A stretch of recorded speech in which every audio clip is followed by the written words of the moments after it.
Welcome to the Tantrum of the Week podcast, where we talk about the latest tantrum erupting at your house and give you quick ideas about what's happening and how to help them go away. I'm Lynn McLean. I'm a child therapist and parent coach, and I've helped lots of parents manage lots of tantrums. We talk about real tantrums every podcast and give you pro tips about how to manage them. I'm so glad you're here.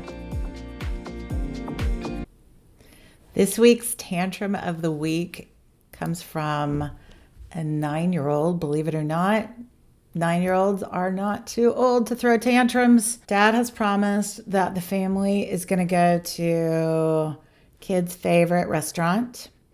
It's a big plan. They've made it for more than a week. And at the last minute, Dad ends up with a work obligation and cannot go. And cannot take the family. Kids need to be at home with mom.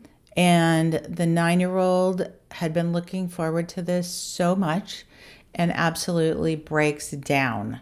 When Dad gets home from work, 9-year-old absolutely launches and just is yelling, "You promised me that we would go.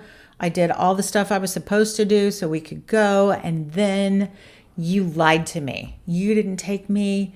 So angry at this parent, honestly heartbroken, is crying about it and is having a hard time regaining control. And that's what makes it a tantrum. They're really not in control.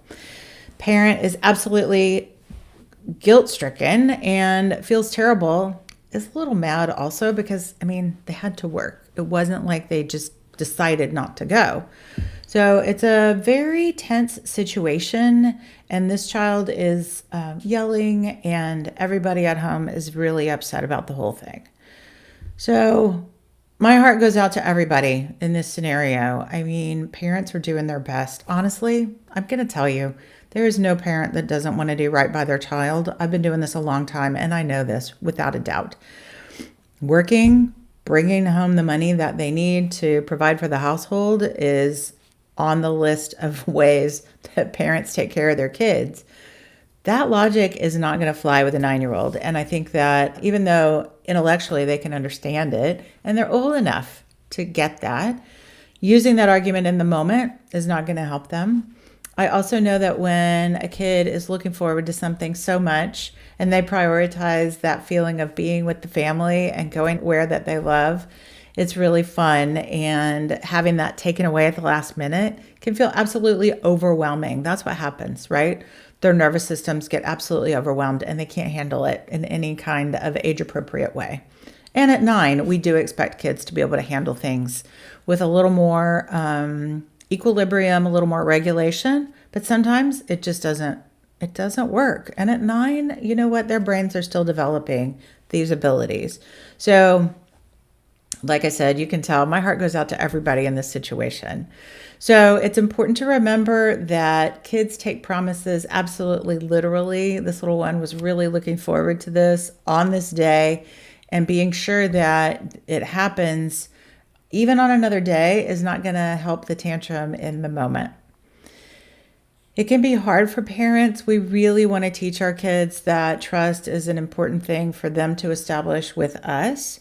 And to do that, we need to let them trust us as well. And that adds to this parent's guilt and maybe embarrassment and maybe irritation with this kid's reaction. It is important for them to be able to trust us. And I think that we can use this as a way to help kids understand some of the implications of circumstances out of our control. When everybody can be calm, when everybody is regulated, it absolutely can be a moment to repair that, honestly, breach of trust in the moment. So saying, "I know you really wanted to go and this feels so hard to you. This is not the time to justify what happened, but I had to work. I couldn't go. We couldn't go. I didn't do this on purpose. It's not the time to do that. It's just the time to be in the moment and say, I'm really sorry. This feels really hard. I'm disappointed too." Stick with that. say those words, stop talking, just be present with the child in that moment. It can really help everybody feel heard.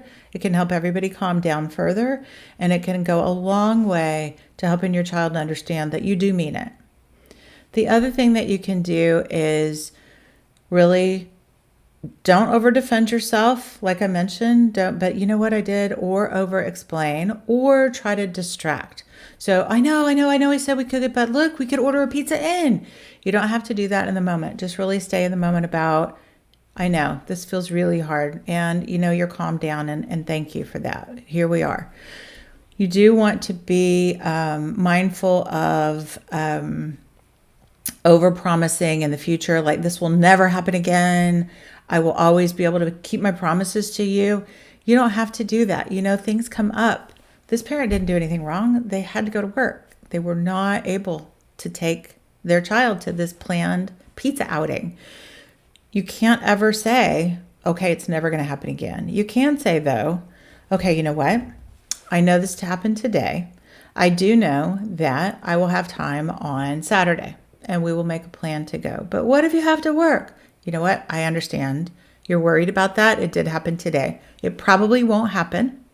So we will be able to go on Saturday. If it does happen, I'm going to let you know as soon as I know, and we'll make another plan. And that's one of the big keys to helping your child trust you and helping them learn what to do for you to trust them. Make a plan, follow up. If the plan falls apart, because things do, you just address it. Okay, you know what happened? We're not going to be able to keep that plan. Let's make another one. This is going on. Or if you know something's coming, like, let's say we had an idea to go to the park, and you can see something's going to go on. Oh my gosh, it's going to rain. You can go to them ahead of time and say, listen, it's supposed to rain Saturday. If we can, we will still go to the park. But what we could do instead is plan a movie day inside, and then Sunday it's looking like there's no rain, so we can make a plan to go to the park instead on Sunday. You're less likely to have a little one who blows up because at the last minute something happened and it derailed your whole idea. You can't always do this. Things happen. Kids are going to have to adapt. They're going to be able to adjust, but you're modeling in the moment. Listen, this was disappointing. This was really hard. You did calm down. We will make a different plan and not distract them. Just help them be in the disappointment, and then proactively help see that there are other things that can happen that your child can count on you for, and then you'll be able to count on them. You're teaching them really important things, and you're expecting appropriate behavior in the meantime. You're not for yelling at because a plan changed. We do understand that they got upset. And in the future, you can hopefully counteract it by coming in earlier. All right. I hope that this helped. And here's to fun planning in your future. Let us know if you have any questions.